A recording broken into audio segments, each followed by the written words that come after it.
memutuskan menyambut baik tawaran kerjasama dengan Partai Nasdem.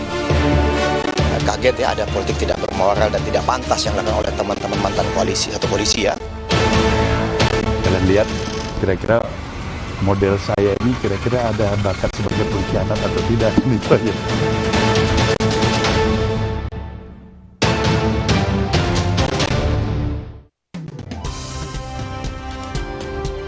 Terima kasih Anda masih bersama kami di Rumah Pemilu. Saudara, pinangan Partai Nasdem disambut tangan terbuka Partai Kebangkitan Bangsa.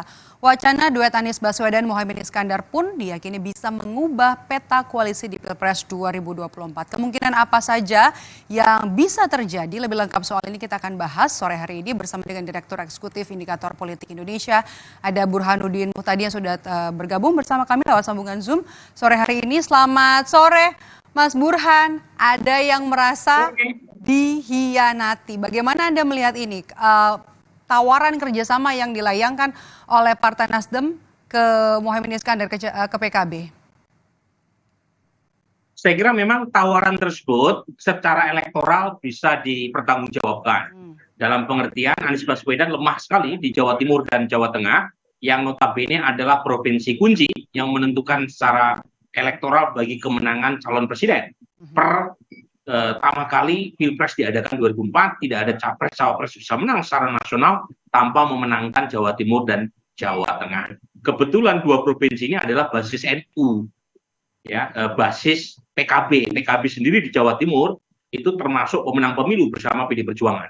Cuma masalahnya adalah kalau yang dipinang oleh Anies Baswedan sebagai cawapres adalah Muhaimin Iskandar, data-data survei menunjukkan tidak seluruh anggota atau konstituen PKB memilih Muhaimin Iskandar.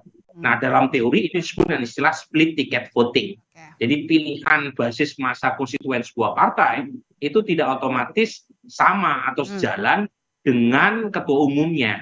Nah, ini yang menjelaskan mengapa kemudian meskipun PKB termasuk partai besar, tapi elektabilitas Caimin sebagai cawapres itu relatif kurang kompetitif. Oke, tapi Mas Jadi Burhan, poin saya. Oke, saya potong Mas Burhan, sorry. Kalau begitu tawaran Nasdem ini, apakah dengan artinya tawaran ini ada kemungkinan nanti PKB atau Caimin juga akan meninggalkan koalisi sebelumnya, koalisi Indonesia Maju? Ya, dengan sendirinya kan tidak boleh mempoligami koalisi ya, nggak boleh mempoligami capres. Dan pernyataan Jazil Fawait tadi pagi jelas mengatakan kalau PKB menerima pinangan Nasdem untuk mengusung Anies Baswedan, secara otomatis kata Jazil Fawait mereka keluar dari koalisi Indonesia Maju yang sudah mengusung Prabowo Subianto. Oke, kalau Demokrat gimana Mas Burhan? Apalagi sudah ngomong nih, sudah ngeluarin statement kalau mereka merasa dihianati. Lagi-lagi soal Demokrat juga mudah sekali kita membacanya. Pernyataan elit Partai Demokrat juga mengatakan mereka tidak akan setuju untuk mendukung pasangan Anies Muhaimin Iskandar. Karena satu-satunya insentif buat Partai Demokrat untuk tetap mendukung Anies adalah jika AHY ketua umum mereka dipinang sebagai cawapresnya. Nah, kalau kemudian Anies memilih cawapres yang lain, apa insentif yang dikejar oleh Partai Demokrat untuk tetap mendukung Anies? Kan nggak ada. Apalagi peluang Anies dibanding Prabowo atau Ganjar untuk menang relatif lebih kecil. Jadi kemungkinan Demokrat meskipun sama-sama tidak mendapatkan posisi sebagai cawapres, baik untuk Anies atau untuk Prabowo maupun Ganjar, mereka cenderung memilih capres lain yang potensial menang, termasuk dengan harus meninggalkan koalisi perubahan. Oke, kalau Demokrat kira-kira bakal berlabuh kemana nih, Mas Burhan? Ada dua kemungkinan. Ya, pertama adalah Prabowo Subianto, yang kedua adalah Ganjar Pranowo.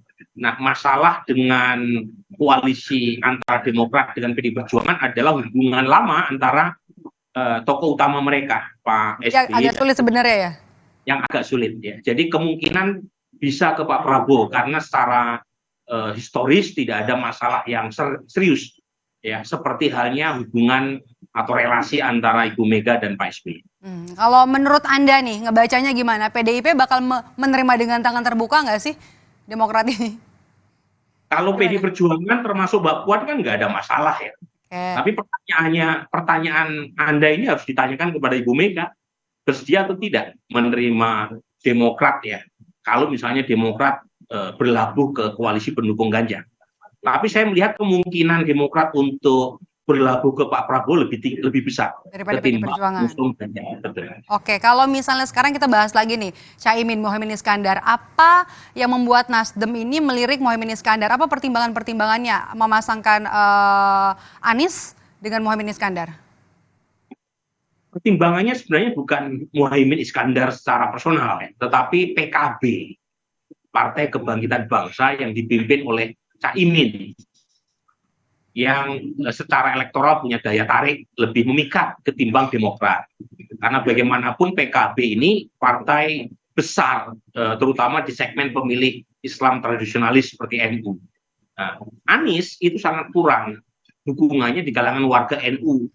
Terutama kalau kita lihat data survei, pemilih Anies di Jawa Timur hanya 12%. Pemilih Anies Baswedan di Jawa Tengah hanya 9%. Dua provinsi ini kunci. Nah, karenanya perlu calon wakil presiden yang dianggap punya mesin partai yang kuat, terutama untuk menarik basis NU. Nah, PKB ini itu adalah kandidat paling kuat.